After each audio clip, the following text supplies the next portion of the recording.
Brian had his passion about the Beatles. I mean, on the tour, on the original tour, we added. I mean, I had nothing to do with it. They added Kansas City because Frank Finley, the owner of the local sports franchise, offered them $120,000 to show up in Kansas City. So, Brian goes into the Beatles and says, "Do you mind doing another one?" They say, "Okay." But when you look at the timetable, and I know you know it well, I mean, any normal group today would have said, "This is crazy. How long are we going to do this for?" I mean, they were crisscrossing back and forth, no rhyme or reason, milking it as best as they could. I mean, they weren't milking it. I think the agents were milking it. So when you look at the where they went, it's a bit like saying, let's do, I mean, I hate to say this, but an example, let's start in London, let's do Scotland, we'll do Scotland, we'll come back to London, we'll do Brighton, and then we'll do Newcastle. I mean, because England is... But they did that. Well, they did that. But that's in 63, that's what they did. It was chaotic. Well, but don't forget, David, you know, the distances in England are not the same as the distance in America. I mean, you're going 3,000 miles backtracking. Yeah. It's absolute nuts. Yeah. Absolutely nuts. Yeah. And you know more, David, about the early days when they did Brighton and they did Southend, and then they went up to Scotland, and they came back from Scotland. But don't forget, you can do it much faster. You can drive that. Yeah, there you go. Whereas you certainly are not going to go from Seattle to Canada. You can go to Seattle to Canada, you can do it in 3 hours in the car, okay. And then they go to Chicago, which, you know, is going to take you, if you drive, 3 days. Yeah. So, anyway, so it was disorganized chaos when you look at the timetable. Yeah. Did they ever mention that? Did they ever complain? They never complained. They never complained. They often didn't know where they were going. Yeah. But they often, you know, we got on the plane and we'd say, "Well, where are we headed now?" Well, I'm not sure. We probably to Chicago. But they didn't know. Why would they know? They didn't know the distance from Chicago to Florida is a long way. Yeah. And nobody sat there with a map saying, "Oh, let's see, that's 2,000 miles, and then we're coming back 2,000 miles to do another concert here." And it was left. Look, they wanted to milk the tour as best they could, but the planning was a bit crazy, especially considering America is somewhat larger than England is. Somewhat. Yeah. Then you fit us into Texas, can't you? Yeah, there you go. Texas. Yeah, that's right. You can. So and I don't think Brian knew. Brian just said to the management, was it GMA? I forget the company in New York. "Oh, you know, just put the tour on and we'll do it. And we'll be there." Nobody sat down and said, "Hey, we're going to go up to Canada, and then we're going to go to Philadelphia, and then we're going to go to Miami, and from Miami we're going back to LA." You know, nobody said, "Hey, that's not the way to do it." Yeah, that's crazy. And the boys certainly didn't know where they were. You know, except when they got to Canada, and we arrived in Canada in Toronto, and we had a press conference right away. They had a press conference right away, and they'd been there for about 35 minutes, and one of the Canadian, "What do you think of the Canadian women?" "Well, we've only been here for 30 minutes. We don't know." I mean, but they were very good-hearted and very funny with their responses. You know, "What do you call those haircuts?" You know, we've seen that one. Yeah. I'm bald. I mean, they were all bald, and that's why we wear them. And I mean, it's great comedy, and they were good at it. Yeah, that's amazing.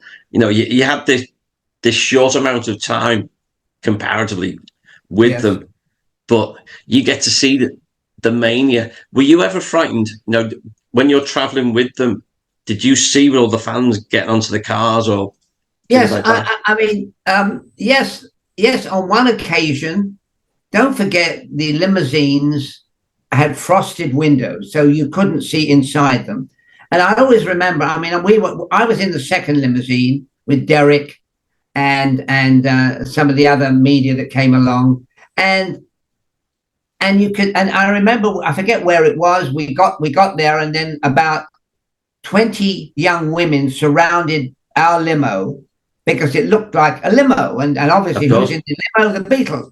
And I want to tell you, I mean, half a dozen to 10 women can overturn a limo. These women suddenly find hidden strength they never knew they had.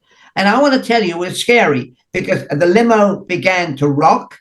And I said to the driver, wind the window down and we'll tell them we're not the Beatles. They'll see we're not the Beatles and they'll leave us alone. But that was a scary moment, because when you see a limousine, you assume that the Beatles are inside. They'd gone further on, and it was scary. And I saw fighting crowds. I mean, when we arrived, we go into the hotel, and you'd have to fight your way through. And poor old George Harrison, the other George Harrison. Oh, yeah. Remember? Oh, he loved it. He always used to say, George Harrison, famous Liverpool Echo writer. Liverpool Echo, yeah. Liverpool Echo, yeah. So George was with us, and he liked to, he said he was their uncle. He was George's uncle. He played along. And I always remember when he lost his suitcase at one of the hotels, and the suitcase had George Harrison's label on it, and it spilled open, and poor old George's underwear and pajamas, and the girls jumped on it, and we were able to rescue that George Harrison and get all his underwear back and his pajamas. I mean, and that was it. That was the way, because these young women saw George Harrison's suitcase. What can we get? And that happened on one occasion, and in a way, I think George, who was a bit of an elder statesman. I mean, when I say elder statesman, he was probably in his late 30s. Yeah, I can't remember how old he was. So he was, and he loved that, because he was part of the action, and I think Brian liked him, knew him in Liverpool, and you know better than I do on this. Didn't George Harrison write some nice columns? Oh yeah, absolutely right. He's very respectful. One of my favorite interviews he did was when they were flying in for the civic reception on 10th of July, 64. On the balcony? Yeah, on the balcony one. So the Liverpool Echo's George Harrison's on the plane, and he's saying to the four lads, what are you expecting? And they were saying, well, who's going to turn out to see us? Uh-huh. Because everybody knows us anyway. We played in all the clubs. Who's going to be bothered? He said, so yeah, we'll just go and we'll do that. We'll have the little meal, then we'll go and see the film. And of course, there's over 200,000 people turn out in the streets. But it's such a great little interview, because it's captured that time before all that madness in Liverpool happened. Yeah. And they were doubting that people would turn out and see them. So I know that George Harrison, he was very good for them. Yeah.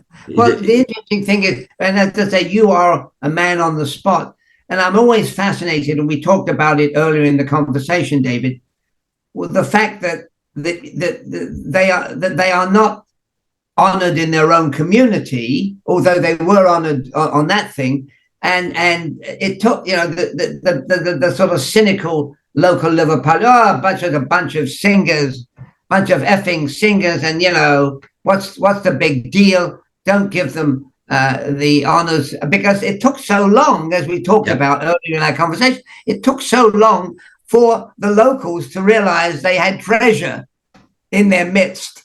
Yeah, absolutely. And now, of course, they're so much part of Liverpool life. Yes, and it's nice that particularly obviously because Paul and Ringo are still with us, that they can see that. One of my favourite Ringoisms was when they announced that Liverpool Airport was going to be renamed as the Liverpool John Lennon Airport. And Ringo had said, well, I suppose what they're going to name after me. maybe the luggage conveyor belt. So that's funny. Well, it's the same as the idea of the knighthoods. I mean, we know about the OBEs, big deal. We're giving back, but now today, it's hard. I mean, Sir Paul and Sir Richard Starkey, and would John Lennon have been knighted? Probably eventually, would he?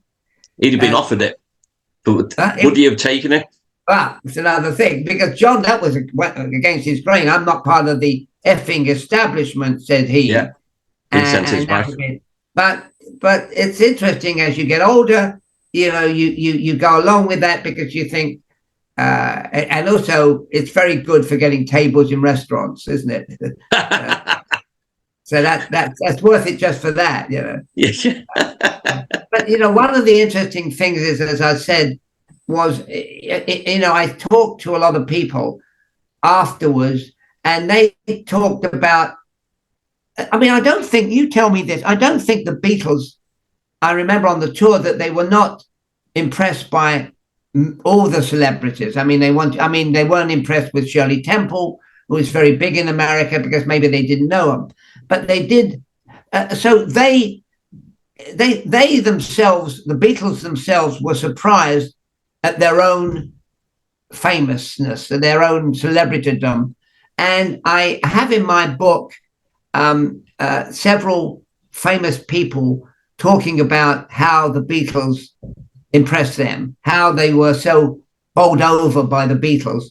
And the Beatles didn't realize it. When we were in Hollywood, Brian was very, very cagey about making sure that people like Jane Mansfield didn't use the Beatles for her own publicity. And I mean, obviously Dylan didn't need it, but a lot of people wanted to ride their wagon, wanted to get on their boat. So the whole thing, but even the Beatles never realized how the other celebrities were impressed by them until much later. Yeah, which is amazing. And it probably goes back to that, coming from this northern port city of Liverpool, where, as we were saying before, it takes a lot to impress us. And just because you're a celebrity or something means absolutely nothing.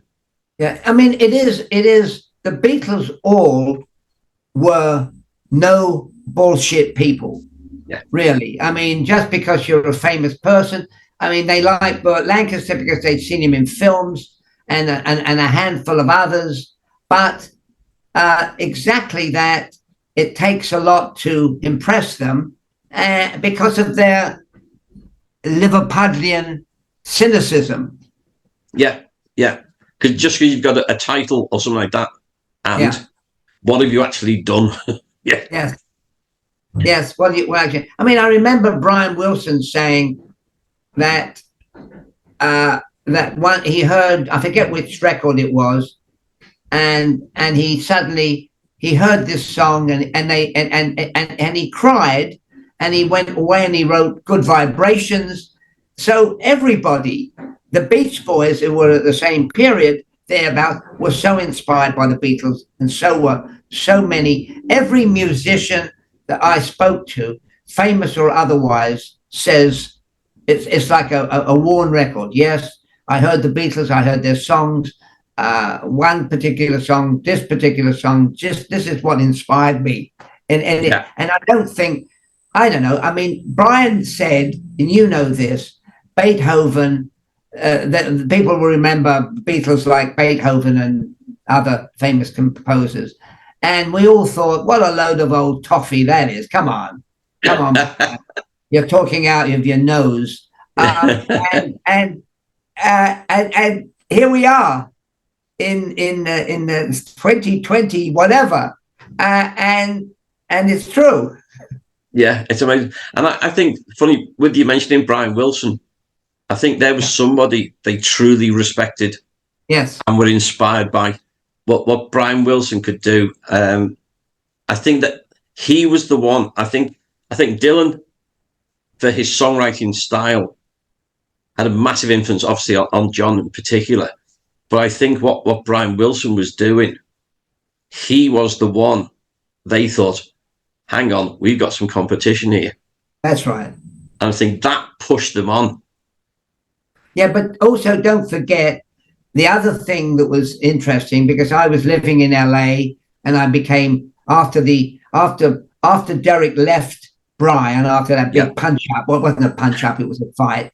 And came to California and handled the Beach Boys and handled Buffalo Springfield and handled all these groups and handled and was very good with Chris Hillman and the Byrds, and took them over and introduced them to the Beatles in London. So Derek, they hired Derek, and he's a great personality. Derek was just unbelievable. They hired, when Derek came to America after his broke up with the Beatles and left and moved here. That's when I knew him. I got to know him even more, and we used to hang out in the parties in his house. And Brian Wilson, in his catatonic state, would show up at Derek's parties at the house and sit there in Derek's wicker chair, zonked out the whole night. And I would say, "Is Brian okay?" And Derek would say, "Yeah, he's just, don't bother him. He's just resting." I mean, he was resting for 4 hours. He was there only in body, but not in mind. So Brian Wilson had his own terrible problems, mentally, and depression and all that. So, but the point was, and then later on, Brian became very friendly with Paul. And I think Brian Wilson's biographer told me a great story about him. Brian Wilson went to Buckingham Palace with Paul. And I can't remember exactly the detail, but they were all influenced by each other. Yeah. And as I say, the Byrds guy, Chris Hillman, says to me, when I went to England, the greatest with the Byrds, the greatest thing that we ever did was when we met the Beatles, thanks to Derek, and we hung out with the Beatles, and I hung out with John.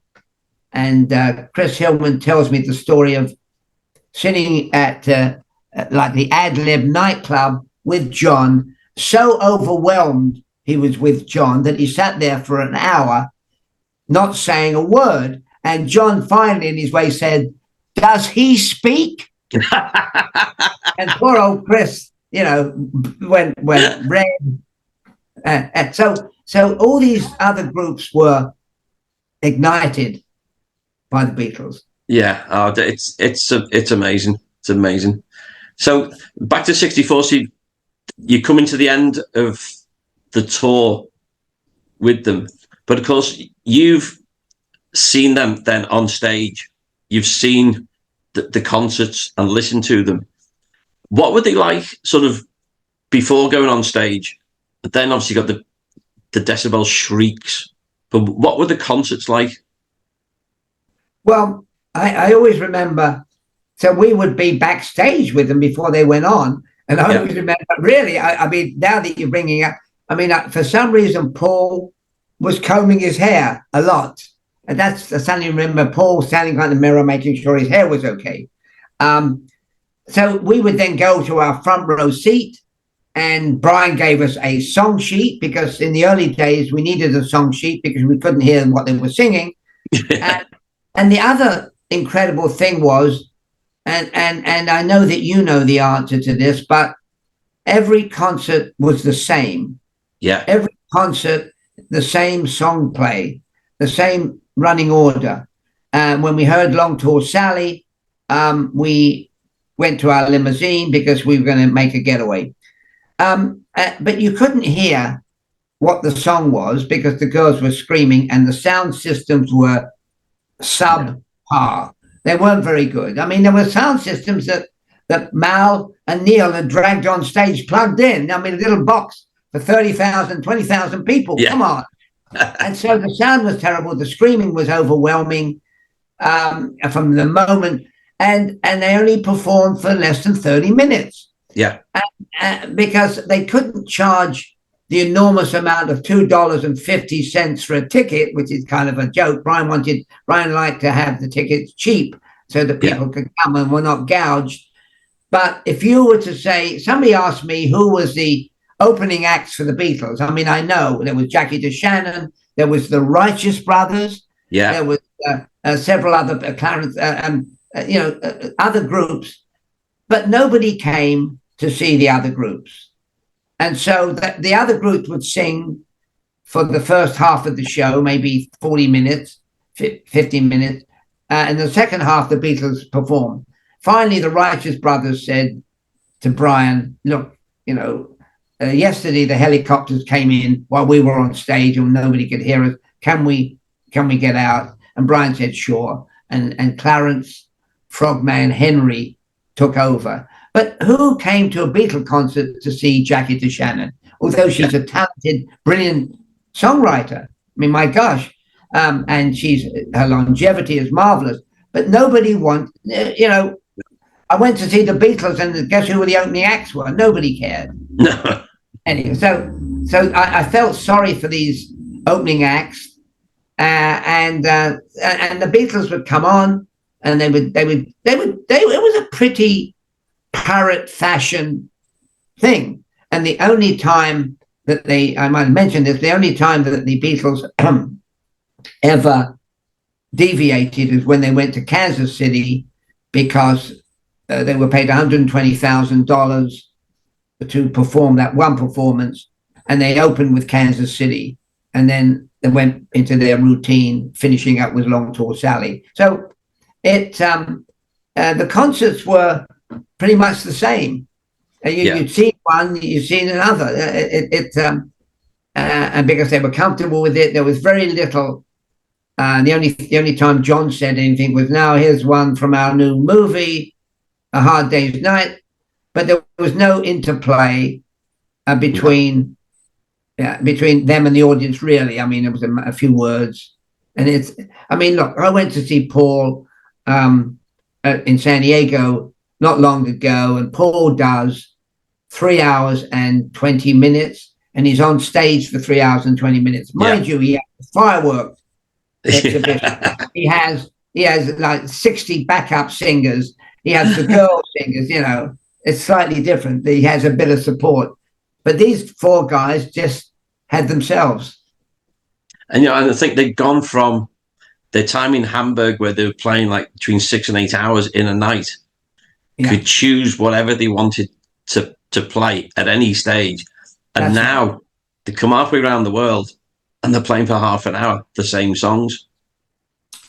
That's right. And, in a way, the Reeperbahn, the German experience was really an incredible apprenticeship, wasn't it? Yeah. Oh, yeah. I mean, to have to get on stage for 6 to 7 hours when 90% of the audience were probably there to get drunk and look for hookers, and it was an apprenticeship unparalleled. Oh, completely. And that's where they needed a little bit of stimulants and a few drugs to stay awake.